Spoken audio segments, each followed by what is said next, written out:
pendek kata merusak segala hal di dalam kehidupan kita. Jauhilah olehmu 7 macam perkara yang merusak. Yang pertama, asyirku billah, menyekutukan Allah subhanahu wa ta'ala. Agama dimulai dari keyakinan, maka kehancuran agama selalu dimulai dari kehancuran keyakinan, iman atau akidah yang dimiliki oleh seseorang. Dan untuk menghancurkan nilai-nilai iman yang kita miliki ini, orang rasanya tidak akan menghantam kita dengan peluru kendali. Orang tidak akan mengirimkan nuklir ke sini. Orang tidak juga akan mengirimkan satuan militernya ke sini. Untuk menghancurkan nilai-nilai iman, dibanjiri kita dengan paham-paham yang merusak dan mendangkalkan akidah.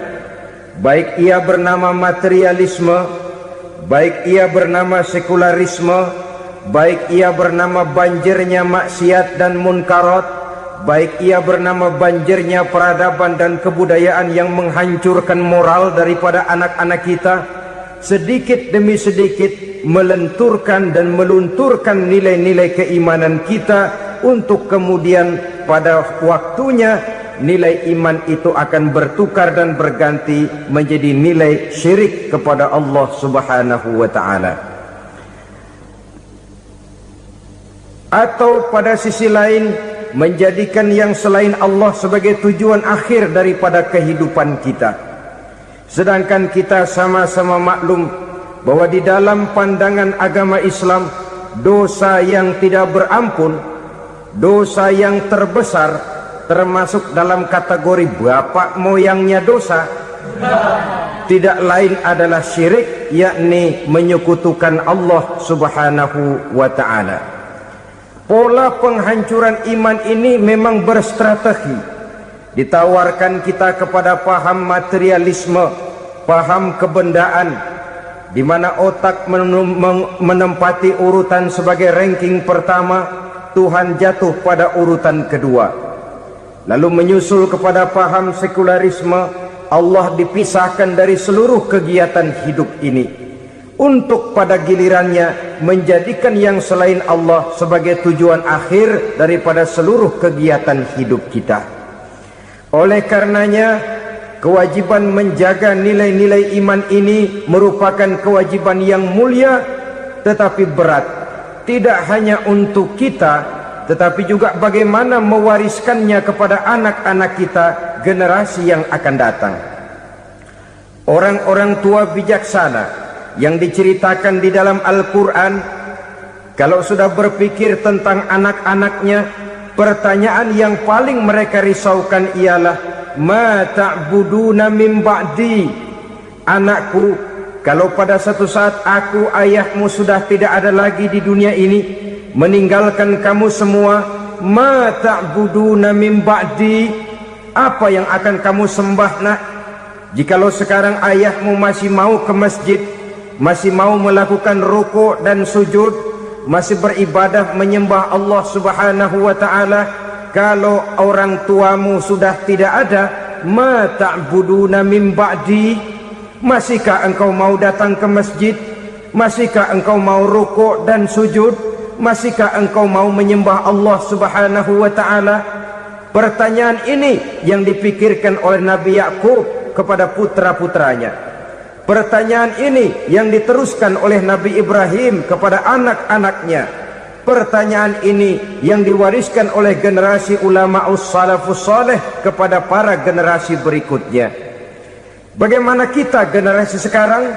Kita orang-orang tua sekarang bukan berfikir ma ta'buduna min ba'di, malah yang kita fikirkan ma ta'kuluna min ba'di. Kalau bapak tidak ada nanti kamu makan apa nak? Perkara kamu nyembah apa? Urusan nomor 18. Yang penting kamu nanti hidup bisa makan nak. Maka kita sibuk mewariskan harta kepada anak-anak kita. Kita sibuk mewariskan kebun dan tanah kepada anak-anak kita. Kita sibuk mewariskan pabrik kepada anak-anak kita. sementara kita lupa mewariskan intan yang paling mahal, mewariskan mutiara yang paling berharga, yaitu nilai iman kepada Allah Subhanahu wa ta'ala. Alangkah baiknya apabila warisan harta, warisan tanah dan kebun, warisan rumah dan pabrik didasari lebih dahulu dengan mewariskan nilai iman kepada Allah Subhanahu wa ta'ala. Sebagai orang-orang tua, kita boleh bersedih kalau anak kita tidak mengerti komputer. Kita boleh bersedih kalau anak kita tidak mengerti matematika. Kita boleh bersedih kalau anak kita tidak mengerti bahasa Inggris. Tapi sewajarnya lebih bersedihlah kita orang tua jikalau mempunyai anak yang tidak kenal Allah sebagai Tuhannya, yang kemudian tidak mau rukuk dan sujud kepada Allah Tuhannya. Itulah kemalangan yang paling malang bila kita meninggalkan generasi yang tidak bertauhid kepada Allah Subhanahu wa ta'ala. Betapapun anak kita tidak ngerti komputer, saudara, paling-paling kerugiannya cuma kerugian dunia. Masuk dia ke alam barzakh, munkar nakir tidak akan sempat tanya kau belajar komputer apa tidak. Kumpul dia di padang mahsyar, malaikat juga tidak akan tanya matematikamu nilainya berapa. Yang ditanya kau kenal Allah, kau rukuk dan sujud kepadanya, kau pernah datang ke masjid. Oleh karena itu sekali lagi, menjaga nilai iman tidak hanya untuk kita, tetapi juga mewariskannya kepada anak-anak kita, generasi yang akan datang. Sungguh kemalangan yang paling besar apabila kita meninggalkan anak-anak kita. Mereka kita tinggalkan lemah ekonominya, itu tidak baik. Mereka kita tinggalkan lemah otaknya, itu pun akan membuat mereka tertinggal oleh yang lain. Tapi yang paling celaka, jikalau kita tinggalkan mereka dalam kondisi lemah imannya, rapuh akidahnya, tidak baik dan tidak betul keyakinan hidupnya. Oleh karena itu Nabi berpesan, jauhilah 7 perkara yang merusak. Yang pertama, syirik kepada Allah Subhanahu wa ta'ala, menyekutukan Allah baik dalam ucapan, dalam keyakinan ataupun dalam perbuatan. Ini perkara pertama yang termasuk 7 perusak besar di dalam kehidupan. Kalau sudah jatuh kita ke lembah syirik, bagaimanapun banyak kebaikan yang kita kerjakan, berjiwa sosial, bertangan pemurah, gemar menolong orang lain, kalau memang dasarnya syirik, maka seluruh kebaikan kita akan hancur, tidak akan ada nilainya dalam pandangan Allah Subhanahu wa ta'ala. Dalam pandangan manusia, mungkin kita dicatat sebagai orang sosial, gemar menolong orang lain, tidak berpangku tangan melihat orang yang mendapat kesulitan. Tapi oleh karena dasarnya syirik, dasarnya tidak mentauhidkan Allah, maka seluruh nilai kebaikan yang kita kerjakan tidak akan ada nilainya dalam pandangan Allah Subhanahu wa ta'ala. Maka jagalah iman kita, jangan sampai dihinggapi penyakit syirik yang bagaimana kecilnya sekalipun. Sekali lagi, baik syirik dalam bentuk ucapan, syirik dalam bentuk keyakinan, sampai kepada syirik dalam bentuk perbuatan, kita berhindar kepada sifat-sifat yang sedemikian itu. Karena apa? Dalam satu ayat Quran Allah Subhanahu wa ta'ala menjelaskan, innallaha la yaghfiru ayyushraka bih wa yaghfiru ma duna dzalika liman yasha. Allah tidak akan memberi ampun kepada orang-orang yang menyekutukannya, tapi Allah masih mau memberikan ampun kepada dosa-dosa yang selain itu bagi orang-orang yang dikehendakinya.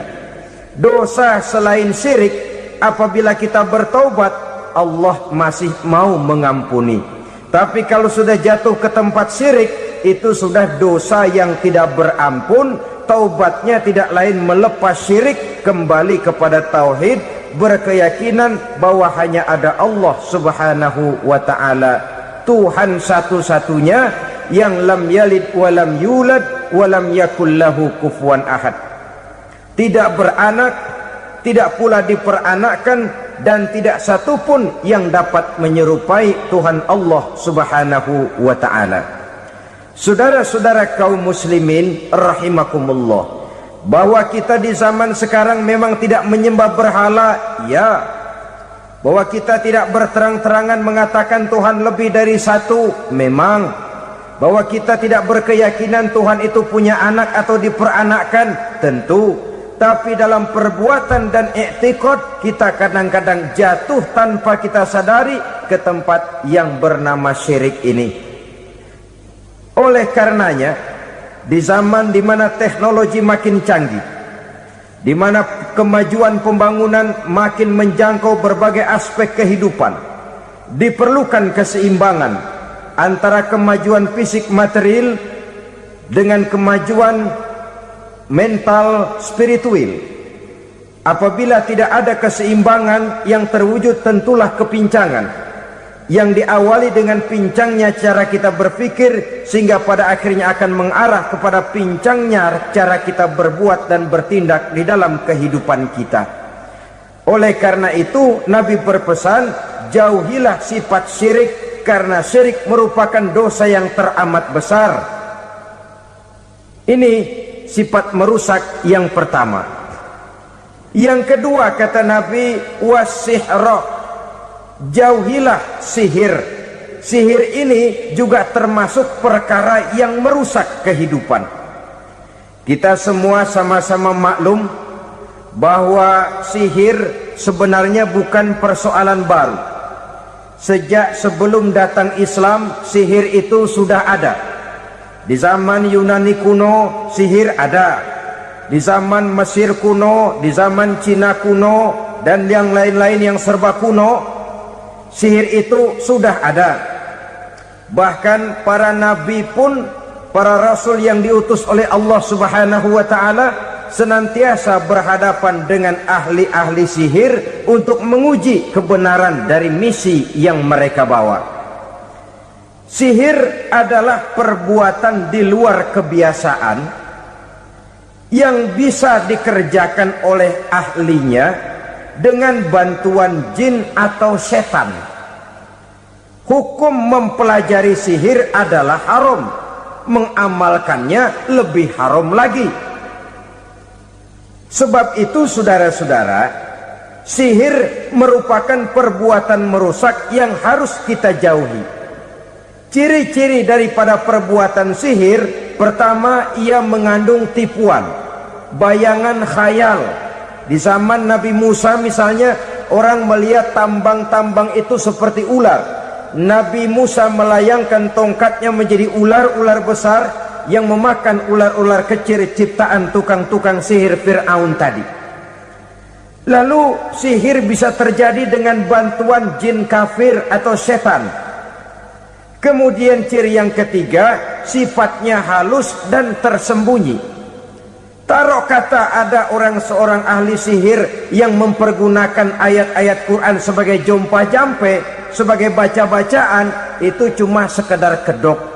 Tujuannya tidak lain menjadikan agama sebagai ketok untuk membenarkan cara yang dimurkai oleh Allah Subhanahu wa ta'ala.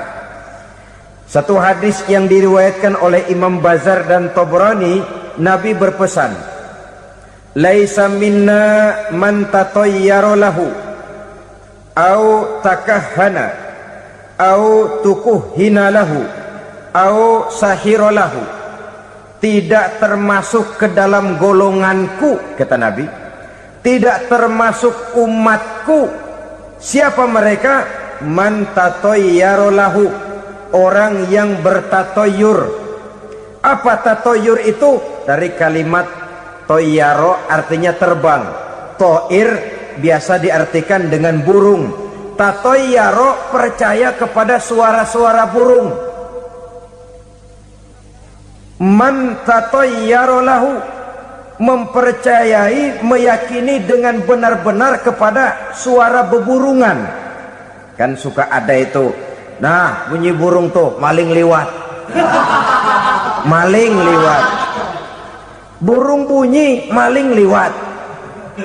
Itu termasuk tatoyaro lahu, percaya kepada suara burung.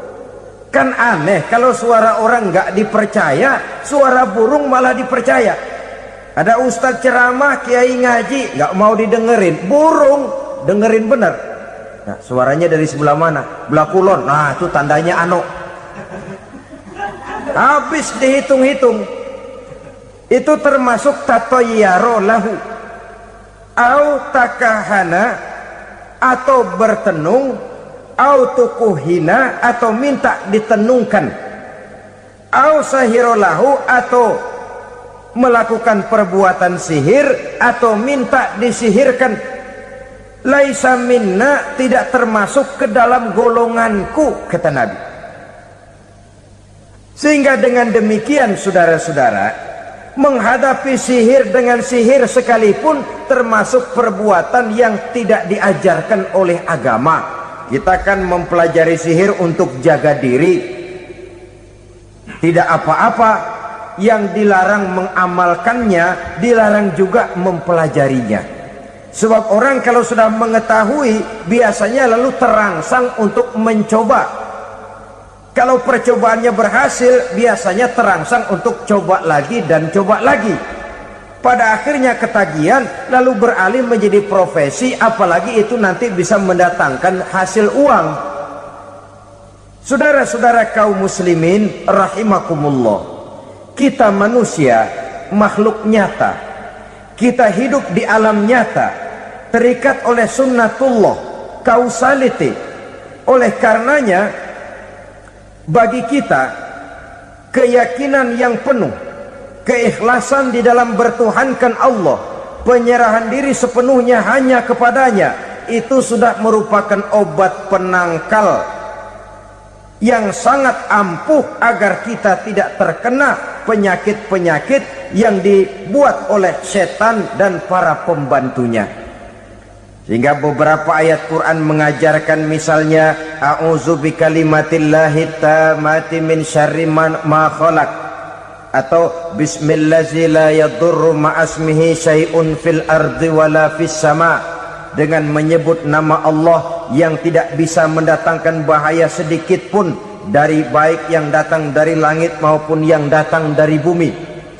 Jiwa yang kosong dari keyakinan yang penuh kepada Allah, jiwa yang penuh was-was dan ragu-ragu, itu yang mudah terserang oleh penyakit-penyakit yang dikerjakan oleh para tukang-tukang sihir, yaitu oleh setan dan seluruh para pembantunya.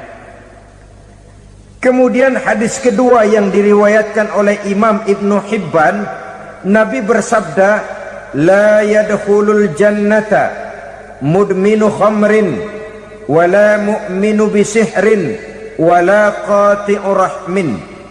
Tidak masuk surga. Ini Nabi yang bilang, tidak masuk surga.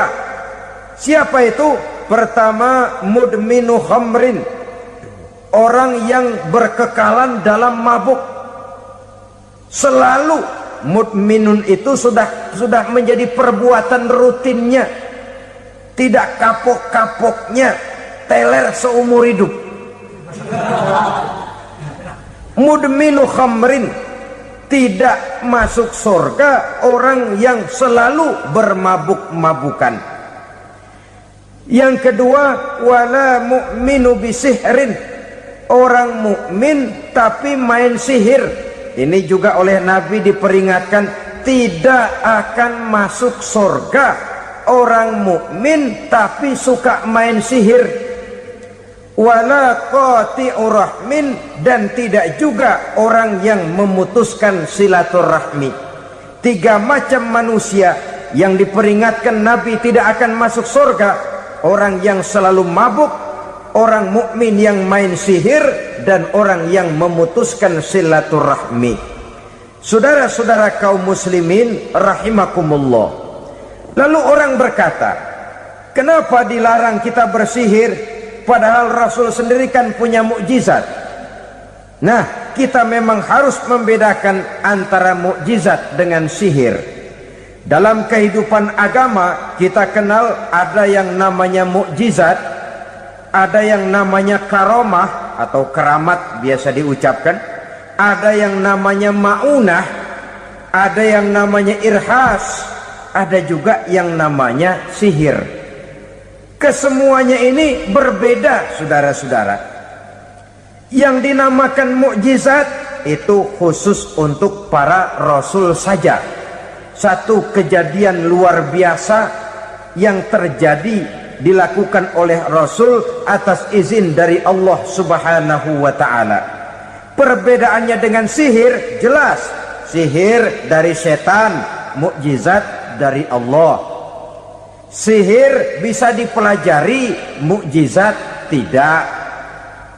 Sihir umumnya untuk maksud-maksud yang tidak baik, sedangkan mukjizat untuk memperkuat kebenaran yang disampaikan oleh para rasul dan ditentang oleh umatnya. Bahkan kafir Quraisy dahulu menganggap orang-orang ahli sihir itu berada dalam satu posisi yang hina, sehingga mereka mengatakan dan menuduh Nabi Muhammad sebagai tukang sihir. Tuduhan sebagai tukang sihir adalah tuduhan yang sangat aib dan hina.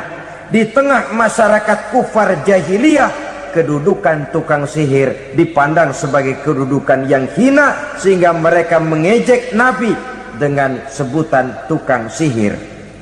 Jadi mukjizat hanya untuk Rasul saja. Kemudian karomah. Karomah ini asal kata dari karoma, kehormatan, kemuliaan yang diberikan Allah kepada hamba-hambanya yang rajin mendekatkan diri kepadanya. Oleh karena ketekunannya melaksanakan ibadah, Allah memberikan keistimewaan kepada orang itu, yang dengan keistimewaannya dia bisa mengerjakan yang tidak bisa dikerjakan oleh orang lain. Karomah hanya bisa dicapai dengan prestasi ibadah. Kalau sihir, mau ibadah apa enggak, asal dia belajar, bersatu dan berteman dengan setan, memenuhi persyaratan-persyaratan setan, biasanya lalu bisa. Sedangkan karomah tidak mungkin terwujud tanpa orang mendekatkan diri sedekat-dekatnya kepada Allah Subhanahu wa ta'ala. Maka kita lihat biasanya orang-orang yang punya ilmu sihir, mukanya rata-rata nggak enak dilihat. Kumuh, jauh dari air wudhu, jauh dari sujud kepada Allah, malah berteman dengan setan, menjadi pelayan-pelayannya setan. Saudara-saudara, adapun maunah, keistimewaan yang diberikan Allah kepada hamba-hambanya yang belum sampai kepada tingkat wali, tapi orang itu lebih banyak kebaikannya daripada kesalahannya. Umpamanya, saudara jalan bertiga di pinggir jalan, saudara ada pada posisi di tengah, lalu bertiga ini ketabrak mobil. Menurut perhitungan saudara mati lebih dahulu. Tapi terjadi hal yang aneh, dua teman saudara mati, saudara malah cuma luka dan lecet sedikit saja. Apa itu? Kalau kita lebih banyak kebaikannya daripada kesalahannya, itu yang dinamakan maunah, pertolongan yang diberikan Allah kepada hamba-hambanya yang lebih banyak kebaikannya daripada kesalahannya. Sedangkan yang dinamakan irhas, kejadian luar biasa pada diri seseorang pada waktu dia masih kecil, yang menunjukkan tanda-tanda keistimewaannya. Itu umumnya pada para nabi pada usia kecilnya sudah ada irhas, tanda-tanda istimewa. Jelas baik mukjizat, karomah, maunah maupun irhas berbeda dengan sihir. Sihir ini jelas saja merupakan bantuan dan persekutuan antara manusia dengan setan. Padahal setan, kata Allah dalam Al-Quran, innahu lakum aduwwum mubin, sesungguhnya setan bagi kamu adalah musuh yang sangat jelas. Saudara-saudara kaum muslimin rahimakumullah, di zaman sekarang dalam menghadapi beban kehidupan yang makin pelik, menghadapi stres yang tidak kunjung selesai, menghadapi persoalan-persoalan yang teramat berat, orang sering mencari jalan keluar kepada hal-hal yang menurut pendapatnya bisa meringankan beban moralnya itu. Pergilah dia mencari sesuatu yang dapat meringankan bebannya. Dan tidak jarang yang jatuh ke pangkuan tukang-tukang tenung, ke pangkuan tukang-tukang sihir, yang mereka itu oleh Quran dijelaskan kadzabal munajjimun walau sodaku. Tukang-tukang tenung, tukang-tukang sihir, mereka itu bohong walaupun benar. Maksudnya bohong walaupun benar artinya kalau yang mereka kerjakan benar, itu sih kebenaran. Benar dengan kebenaran itu lain. Kebenaran, kebetulan bisa, tapi tidak untuk selalu. Apalagi kalau itu sudah membahayakan kehidupan orang lain. Jadi oleh karena itu Nabi berpesan, jauhilah daripada sihir. Kalau sudah jauhilah dari sihir artinya ya jauhilah daripada mempelajarinya, jauhilah daripada bergaul dengan orang-orang yang ahli di bidang itu, karena dari pergaulan segalanya bisa menular. Baiklah saudara, ini yang kedua. Yang ketiga pesan Nabi, wa qatlan nafsil lati harramallahu illa bil haq. Membunuh orang lain dengan cara yang tidak benar. Membunuh orang yang diharamkan oleh Allah Subhanahu wa taala untuk melakukannya kecuali dengan alasan yang benar. Kita tahu Islam adalah agama damai. Sesuai dengan namanya, ia tidak dikembangkan dengan pedang dan kekerasan. Ia dikembangkan dengan keteladanan dan tuntunan moral. Oleh karena Islam bukan agama kekerasan, Islam pun tidak mementingkan dan mengajarkan kekerasan kecuali dengan alasan yang benar dan bisa dipertanggungjawabkan. Membunuh dengan sengaja, menghilangkan nyawa orang lain tanpa alasan yang bisa dibenarkan adalah merupakan dosa besar dan satu di antara 7 perkara yang bisa mendatangkan kerusakan dalam kehidupan dan yang hendaknya harus kita jauhi. Saudara-saudara kaum muslimin rahimakumullah, beberapa waktu yang lalu di sebuah kota kecil yang indah bernama New Auckland. Saudara tahu New Auckland? Itu dari Gunung Kidul masih ngidul lagi. Pernah diadakan satu seminar yang membicarakan bagaimana menyelamatkan masyarakat manusia dari bahaya Perang Dunia Ketiga. Diperkirakan kalau terjadi Perang Dunia Ketiga, manusia tidak akan tersisa. Sebab apa? Pada waktu itu cadangan nuklir yang dimiliki oleh bersama Amerika dan Rusia konon sudah sanggup memusnahkan 6 miliar manusia pada saat jumlah manusia baru 5 miliar. Jadi kelebihan nuklir dunia ini. Kalau terjadi Perang Dunia Ketiga, sulit manusia untuk tersisa. Maka dibahaslah di dalam seminar itu, wah, supaya tidak terjadi Perang Dunia Ketiga, maka perlombaan membuat senjata-senjata canggih, alat-alat pembunuh modern harus segera dibatasi. Dibahas, tidak mungkin kita membatasi perlombaan membuat senjata. Kenapa? Makin maju ilmu dan teknologi, makin canggih senjata yang ditemukan. Atom sudah meningkat menjadi nuklir, nuklir sudah meningkat menjadi neutron, dan kita tahu bom yang bernama neutron ini bom yang cukup membunuh tanpa perlu merusak. Artinya kalau dia diledakkan di kota kita ini, bangunan utuh, jembatan tidak ambruk, rumah-rumah tetap berdiri, tapi semua yang bernama hidup mati. Itu katanya lebih sopan dari bom atom. Sebab kalau si atom ini sudah membunuh, merusak pula. Neutron cukup membunuh saja tanpa perlu merusak.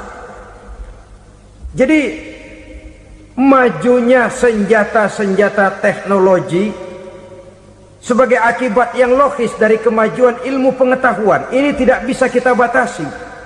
Dan memang sebenarnya yang bahaya bukan senjatanya, tapi manusia yang mengendalikan senjata itu. Mereka kembali kepada prinsip the man behind the gun. Bukan senjatanya yang bahaya, tapi manusia yang mengendalikan senjata itu yang bahaya. Walaupun senjatanya modern, katakanlah model M16 umpamanya, kalau yang mengendalikannya orang beriman, insya Allah aman. Tapi biar megang cuma senapan angin, kalau yang megang orang brutal, ngeri kita deket-deket. Apalagi kalau memang bukan ahlinya menggunakan senjata, bisa ngeker kaki kena jidat.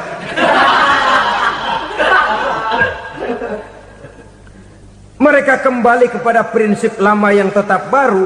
Bukan senjatanya yang harus dibatasi, manusia yang mengendalikan senjata itu yang perlu dibicarakan. Nah, kalau begitu, agar manusia tidak mempergunakan senjata sewenang-wenang, apa yang harus kita lakukan? Ya, manusianya harus bermoral. Ya, tapi moral yang mana? Di dunia ini banyak ajaran tentang moral. Itu pun mudah saja. Di sini kan kita undang saja ahli dari berbagai agama untuk membicarakan konsep perdamaian menurut agamanya masing-masing. Baik, setuju itu? Setuju. Maka tampillah para ahli agama, mereka kembali kepada prinsip moral daripada konsep yang terkandung di dalam ajaran agama untuk menegakkan perdamaian. Mula-mula naiklah ahli dari agama Hindu, dibacakan konsep perdamaian menurut ajaran agama Hindu, bahwa untuk damai manusia harus meninggalkan nafsu keduniaannya, menempuh samsara dan sebagainya untuk mencapai nirwana, menjauhi kemegahan dan kemewahan dunia. Ini lalu dibahas, rasanya juga tidak mungkin ini. Kemudian dari agama Nasrani, bahwa untuk damai manusia harus menciptakan sifat kasih sayang. Kalau ditampar pipi kiri, berikan pipi yang kanan. Kalau diberikan selendang, berikan baju. Nanti orang kasihan, lalu dia tidak akan nampar lagi. Ketika ini dibahas, ternyata rasanya pun tidak mungkin bisa diterima. Karena apa? Di zaman sekarang orang ditampar pipi kiri, dikasih pipi kanan. Bukan kasihan, gemes. Damai belum tentu, bonyok udah jelas. Lalu ketika dibacakan konsep perdamaian menurut Quran, di mana disampaikan ayat wa jazaa'u sayyi'atin sayyi'atun misluha faman afa wa aslaha fa ajruhu 'ala Allah. Balasan terhadap satu kejahatan adalah kejahatan yang seimbang, tetapi barang siapa yang memberi maaf dan mencari jalan damai, itulah yang terbaik dan akan mendapat pahala dari Allah Subhanahu wa ta'ala. Kamu tidak salah ditampar pipi kirimu, tampar lagi pipi kirinya sekeras dia menampar pipi kirimu. Nanti orang tidak mau menampar kita karena dia tahu kalau dia tampar kita, dia akan menderita tamparan sekeras dia menampar kita. Akan terjadilah prinsip saling hormat menghormati, tidak saling ganggu, tidak saling usil, tidak saling jahil. Atas dasar ini perdamaian bisa ditegakkan. Mereka bisa menerima konsep ini, tapi kemudian seminar ditutup tanpa satu keputusan resmi. Kenapa? Terus terang mereka kagum dengan konsep Islam, tapi sentimen lama terhadap nilai-nilai Islam telah menutup mata mereka untuk menerima kebenaran dari ajaran Al-Quranul Karim. Saudara-saudara kaum muslimin rahimakumullah, kembali kita kepada persoalan pokok. Roh adalah dari Allah, dia akan kembali kepada Allah, milik mutlak dari Allah. Tidak pantas kita merampasnya dari orang lain. Tidak wajar kita menghilangkannya tanpa alasan yang dibenarkan oleh agama. Di zaman sekarang, akibat persaingan hidup yang makin tajam, lapangan kerja yang makin sulit, tensi ekonomi yang makin tinggi, atau karena nilai moral yang makin rendah, atau juga karena rapuhnya pegangan orang kepada agama, nyawa rasanya sudah sedemikian murahnya. Berbagai kasus membuat berdiri bulu roma kita. Ada mayit, ada manusia dipotong 6, dicincang macam kambing. Ada yang dipotong 5, ada yang dipotong 13, dikardusin, dibuang ke tempat sampah. Inna lillahi wa inna ilaihi raji'un. Gejala apa ini? Kanibalisme. Manusia sudah demikian sadisnya, manusia sudah sedemikian buasnya, sehingga sesama manusia diperlakukan seperti hewan. Padahal hewan sendiri belum pernah macan makan macan, bagaimanapun buasnya macan. Belum pernah serigala memakan serigala, bagaimanapun brutalnya serigala. Tetapi manusia makan manusia di zaman sekarang kadang jadi kenyataan dalam kehidupan kita. Kadang persoalannya remeh saja, soal uang 200 perak, pisau bicara, nyawa melayang. Soal rokok sebatang, celurit bicara, nyawa melayang. Soal-soal yang sama sekali tidak prinsip, begitu mudah kita menghilangkan nyawa orang lain. Padahal Nabi pernah memperingatkan, apabila 2 orang muslim sudah berkelahi dan berbunuh-bunuhan, al-qatil wal maktul finnar, yang membunuh dan yang terbunuh dua-duanya neraka. Sahabat heran, ya Rasul, kalau yang terbunuh, kalau yang membunuh masuk neraka itu sih wajar, tapi yang terbunuh kenapa neraka juga? Beliau menjawab, dua-duanya sudah punya niat untuk saling membunuh. Niatnya itu yang diponten. Yang terbunuh cuman lagi apes aja, keduluan dia. Umpama tidak terbunuh, pasti dia yang akan membunuh. Oleh karenanya al-qatil wal maktul, yang membunuh dan yang dibunuh finnar, dua-duanya masuk ke dalam neraka. Islam menghormati kehidupan, tidak hanya terbatas kepada sesama muslim, orang-orang yang berlainan agama pun yang mau hidup berukun, damai, berdampingan dengan umat Islam, jiwa mereka, darah mereka dilindungi oleh nilai-nilai Islam yang disebut dengan kafir zimmi ini. Mengganggu mereka sama saja dengan mengganggu aku, kata Nabi. Jadi oleh karena itu, sayangilah sesama. Kehidupan adalah anugerah Allah, bukan wewenang kita untuk mencabutnya dari orang lain, bukan wewenang kita untuk merampas dan menghilangkannya dari orang lain. Apa yang tidak enak terjadi pada diri kita, begitu pula lah apabila terjadi pada diri orang lain. Sehingga Nabi mengatakan, la yu'minu ahadukum hatta yuhibba li akhihi ma yuhibbu li nafsihi. Belum dikatakan beriman seseorang kamu apabila dia belum mencintai saudaranya seperti ia mencintai dirinya sendiri. Apa yang enak dirasakan oleh orang lain, enak juga dirasakan oleh dia. Mengukur orang lain dengan diri sendiri. Kalau orang lain tanpa salah saya fitnah, kalau saya tanpa salah difitnah orang, enak apa enggak? Enggak, orang lain juga begitu. Kalau orang lain tanpa salah saya tempeleng kepalanya, enak apa tidak? Tidak. Orang lain juga begitu. Yang tidak enak terjadi pada diri kita, tentu tidak enak juga kalau terjadi pada orang lain. Mengukur orang lain dengan diri sendiri, sehingga tidak timbul sifat egois, tidak menari di atas bangkai orang lain, tidak mendirikan kebahagiaan di atas untayan air mata orang lain. Sehingga dengan demikian saudara-saudara, dia bisa menghormati kehidupan, menghormati orang lain sebagaimana dia ingin dihormati. Inilah perbuatan ketiga yang merusak, membunuh orang lain dengan yang diharamkan Allah tanpa alasan yang benar. Yang ketiga. Kemudian yang keempat, perbuatan merusak, wa aklar riba, makan riba. Hidup adalah tolong menolong. Bahasa kerennya take and give katanya, saling memberi dan saling menerima. Nabi mengajarkan, man kuraba kurbatan min kurabid dunya karaballahu lahu kurbatan min kurabi yaumal qiyamah, wallahu fi aunil abdi madamal abdu fi auni akhihi. Siapa yang meringankan beban dari beban-beban yang dirita seseorang di dalam kehidupan dunia, Allah akan meringankan bebannya daripada beban-beban yang harus dipikulnya di hari kiamat nanti. Wallahu fi aunil abdi madamal abdu fi auni akhihi. Allah senantiasa akan menolong seorang hamba selama hamba itu masih mau menolong saudaranya. Allah selalu akan menolong seorang hamba selama hamba itu masih mau menolong saudaranya. Apabila kita sudah berpangku tangan terhadap kesulitan orang lain, biasanya pun pada saat kita mendapat kesulitan, kita akan sulit juga memperoleh pertolongan.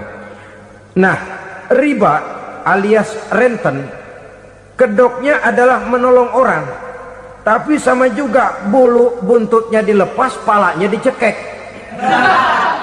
Menolong orang pada akhirnya menjadi beban bagi seseorang, dan memang mencari orang-orang yang berada dalam posisi kesulitan.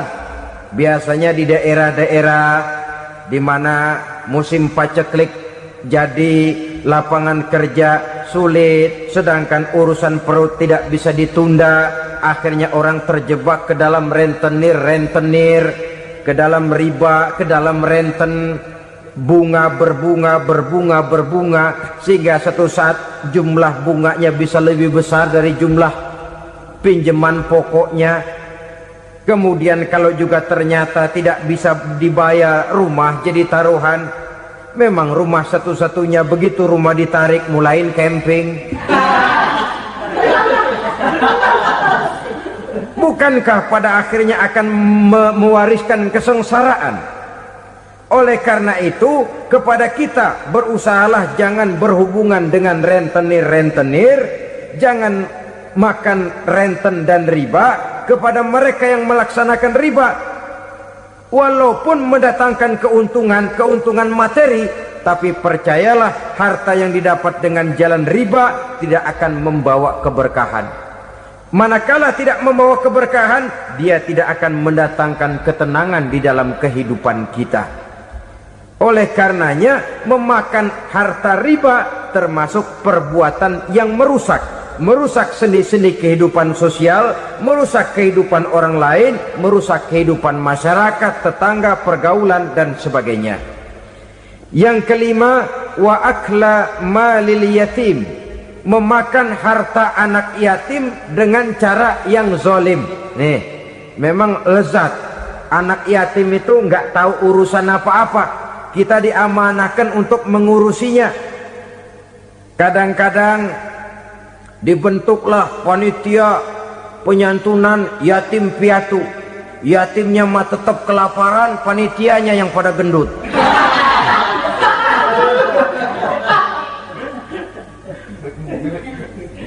Padahal memakan harta anak yatim termasuk perbuatan dosa besar, dan menjantuni yatim merupakan perbuatan mulia. Nabi mengatakan, ana wa kafilul yatim kahataini yaumal qiyamah. Aku dan orang-orang yang menyantuni anak yatim seperti dua jari ini pada hari kiamat nanti. Dekat sekali. Jikalau ingin di hari akhir nanti dekat dengan Rasul, bersahabatlah dengan anak-anak yatim. Jadilah pengurus anak-anak yatim. Bangunlah panti-panti asuhan yatim. Pada saat bapak ibunya meninggal, kitalah yang menjadi orang tuanya. Bahkan sedemikian besar perhatian Islam terhadap anak-anak yatim ini, sehingga Quran memberikan peringatan, ara'aital ladzi yukadzibu biddin fadzalikal ladzi yad'ul yatim wa la yahuddu ala ta'amil miskin. Tahukah kamu siapa orang yang mendustakan agama, beragama tapi dianggap dusta, salatnya dusta, puasanya dusta, karena agamanya sudah berdusta. Siapa mereka? Fazalikal ladzi yad'ul yatim, orang yang menyia-nyiakan anak yatim, wala yahuddu ala ta'amil miskin, dan tidak pernah memberi makan kepada orang-orang yang menderita kemiskinan. Menyia-nyiakan, meninggalkan anak yatim termasuk perbuatan yang divonis kita sebagai orang yang mendustakan agama. Saudara-saudara kaum muslimin rahimakumullah, maka sangat dicela mengeksploitir anak-anak yatim, menjadikan mereka sebagai kedok untuk mencari kekayaan pribadi. Tetapi jikalau ikhlas, ganjarannya sangat besar, nilai pahalanya sangat besar. Menyantuni yatim tidak hanya setahun sekali. Kalau Muharram pakai istilah lebaran yatim, dibentuklah panitia, diberilah beras, uang 45.000 rupiah, alhamdulillah. Tapi jangan lupa, si yatim tidak hidup cuma satu hari. Dia tidak hidup cuma di bulan Muharram saja, dia hidup 12 bulan dalam setahun. Sebagaimana anak-anak yang lain, dia juga berhak punya masa depan. Dia juga berhak menikmati bangku sekolah. Dia berhak mengenyam arti dan makna pendidikan. Dia berhak membekali diri dengan ilmu dan pengetahuan, seperti halnya anak-anak yang lain. Maka kita yang diberikan keluasan oleh Allah, ingatlah itu, bersahabatlah dengan anak-anak yatim, santuni mereka. Perkara setahun sekali di bulan Muharram, alhamdulillah, itu bagus, bin Thayyib alias baik. Tapi tentu dan tentu, sekali lagi, si yatim tidak hanya hidup di bulan Muharram. Dia hidup 12 bulan dalam setahun, 24 jam dan di dalam sehari. Oleh karenanya, menyia-nyiakan mereka pada saat posisi kita memang mampu akan memojokkan kita dalam satu posisi di mana kita dianggap sebagai orang yang mendustakan agama, memakan harta anak yatim dengan cara yang zolim. Bapaknya udah meninggal, kebunnya lebar, anaknya dikelecehin. Nah, dah kamu nggak usah pusing, nanti saya yang ngurus. Akhirnya bukan ngurus, nguras. Si yatim mungkin tidak tahu bahwa dia disia-siakan, haknya diambil, miliknya dizalimi. Tapi Allah yang akan membalasnya dengan seadil-adilnya. Maka makan harta anak yatim biasanya balasannya tokcer bin paten. Nggak banyak selang tempo itu, nggak percaya cobain dah. Nyobain aja kan nggak bayar, umpama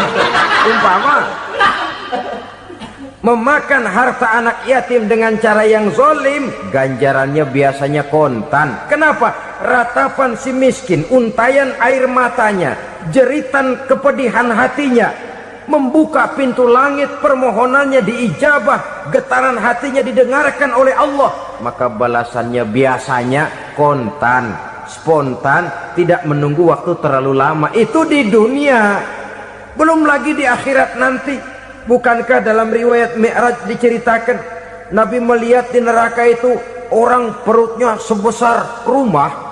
La haula wala quwata. Itu perut kayak rumah, bagaimana jalannya tuh orang? Dan memang gak jalan, diseret-seret oleh malaikat di neraka itu. Hancur perutnya, amburadul itu perut. Berantakan isinya, dibulatkan lagi, diseret lagi, hancur lagi, dibulatkan lagi. Sampai Nabi tanya, orang itu begitu berat siksanya kenapa ya Jibril? Itu Muhammad, waktu di dunia dulu rakus banget makan harta anak yatim.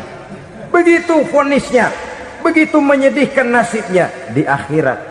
Tapi di dunia pun ketidakberkahan itu sudah membayangi kehidupannya. Oleh karena itu, kepada saudara-saudara yang mendapat titipan anak yatim, berbahagialah, karena semulia-mulia rumah adalah rumah yang di dalamnya ada anak yatim yang disantuni. Sehina-hina rumah adalah rumah di mana di dalamnya ada anak yatim yang disia-siakan. Begitu kata Nabi kita. Rumah yang paling mulia dalam pandangan Allah, rumah yang di dalamnya ada anak yatim yang disantuni. Rumah yang paling hina dalam pandangan Allah, rumah yang di dalamnya ada anak yatim yang nasibnya disia-siakan. Berbahagialah saudara apabila menjadi penyantun anak-anak yatim, pelindung mereka, sehingga mereka mempunyai masa depan sebagaimana anak-anak lainnya. Rasulullah sendiri sedemikian peka terhadap keadaan anak-anak yatim, karena beliau sendiri memang mengalami umur 6 bulan dalam kandungan ibu, beliau sudah ditinggalkan oleh ayahnya. Pada saat berusia 6 tahun ibu sudah meninggal. Yatim piatu dalam usia di mana beliau sedang perlu belas kasih seorang ibu dan pengertian seorang bapa. Kepekaan itu lalu timbul, bahkan kemudian sampai kepada beliau berkata, aku dan orang yang menyantuni anak yatim seperti jari tengah dan jari telunjuk di hari akhirat nanti. Sedemikian dekatnya. Baiklah ya, jadi yang kelima, memakan harta anak yatim. Jauhi, karena ini perbuatan yang merusak. Yang keenam, watawalli yaumaz zahfi, melarikan diri pada hari pertempuran. Apa ini? Khianat. Tidak konsekuen dengan konsep perjuangan. Pada mulanya keras benar teriak, berantas korupsi, ganyang korupsi. Cuma karena belum dapat giliran. Begitu dia naik dapat kesempatan, korupsinya lebih edan dari yang diteriakinya. Ini termasuk tawalli yaumaz zahfi, berpaling pada hari peperangan. Di saat menghadapi musuh, kalau belum kelihatan musuh, teriaknya nyaring bener. Jangan takut demi kebenaran sampai titik darah yang paling penghabisan. Musuh belum kelihatan. Begitu musuh sudah kelihatan, paling dulu lari ke belakang. Kalau diajak berjuang ada saja alasannya. Sehingga Quran memberikan peringatan kepada kita semua. Mengapa kamu ini berat? Kalau sudah diajak berjuang di jalan Allah, kakimu seperti terhunjam berakar di perut bumi. Berat untuk melangkah berjuang. Lari dari pertempuran tidak konsekuen dengan konsepsi perjuangan. Mau enaknya saja. Dalam kondisi yang sulit lalu berpangku tangan.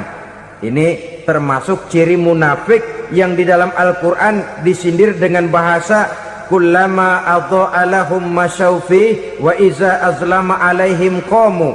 Waktu terang mereka jalan, giliran gelap mereka mandek. Artinya, maksudnya kalau giliran ada untungnya aja rame-rame teriak Islam, tapi begitu diminta berjuang, dituntut berkorban, rame-rame mundur. Waktu dilihat di Islam ada untungnya, rame-rame teriak Islam. Pak, saya Islam banget, Pak. KTP saya Islam, Pak. Pokoknya Islam banget dah. Tapi ketika diminta berjuang, dituntut sedikit berkorban, rame-rame mengundurkan diri. Tahun 65 PKI berontak. Waduh, waktu itu jadi orang Islam untung itu. Nggak dikejar-kejar, aman. Masjid rame, mobil-mobil mewah parkir di depan musola dan masjid. Kenapa? Waktu itu asal udah ke masjid aman. Islam selamat, untung. Tapi begitu keadaan aman, yang parkir di musola sepeda butut melulu.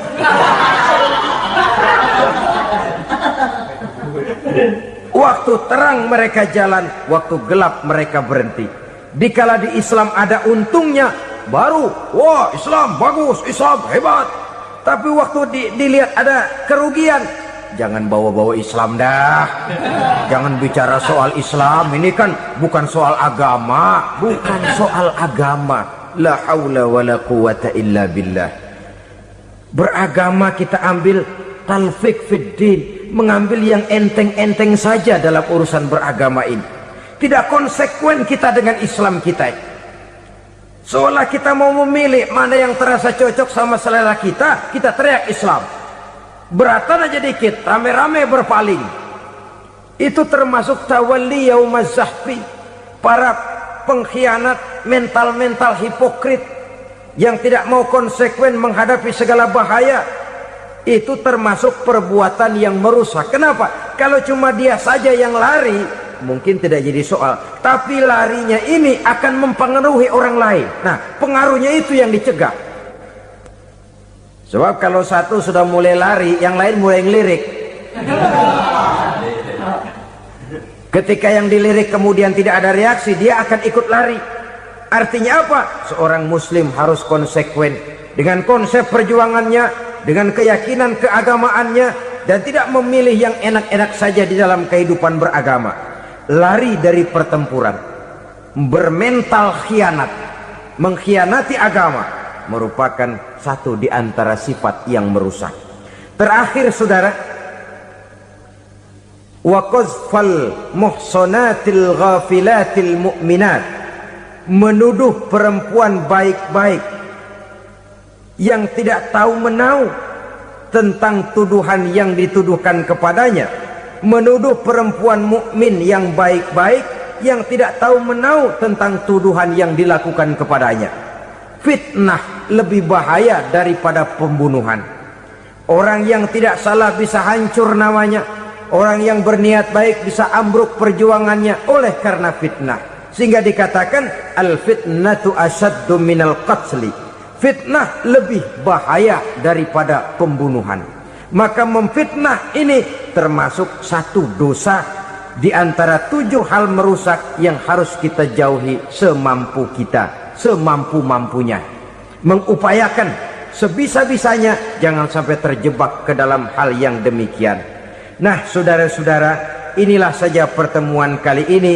Mudah-mudahan ada manfaatnya. Semoga Allah memberikan kekuatan zahir dan batin kepada kita untuk bisa menjauhi 7 perkara yang merusak ini. 7 macam perkara yang merusak. Merusak akidah dan keimanan, merusak amal perbuatan yang sudah kita kerjakan, merusak sendi-sendi kehidupan sosial, pendek kata merusak segala hal di dalam kehidupan kita. Jauhilah olehmu 7 macam perkara yang merusak. Yang pertama, asyirku billah, menyekutukan Allah subhanahu wa ta'ala. Agama dimulai dari keyakinan, maka kehancuran agama selalu dimulai dari kehancuran keyakinan, iman atau akidah yang dimiliki oleh seseorang. Dan untuk menghancurkan nilai-nilai iman yang kita miliki ini, orang rasanya tidak akan menghantam kita dengan peluru kendali. Orang tidak akan mengirimkan nuklir ke sini. Orang tidak juga akan mengirimkan satuan militernya ke sini.